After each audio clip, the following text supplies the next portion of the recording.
يا أيها النبي لم تحرم ما أحل الله لك تبتغي مرضات أزواجك والله غفور رحيم.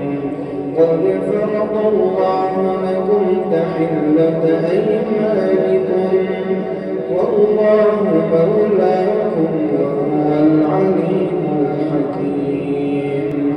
وإذ أسر النبي إلى بعض أزواجه حديثا فلما نبأت به وأظهره الله عليه عرف بعضه وأعرض عن بعض فلما نبأها به قالت من أنبأك هذا قال نبأني العليم الخبير.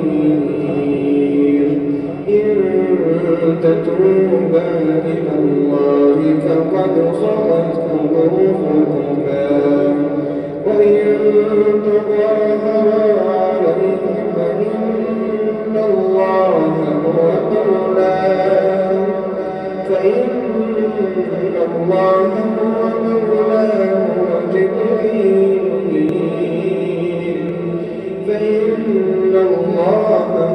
مولاه وجبريل وصالح المؤمنين والملائكة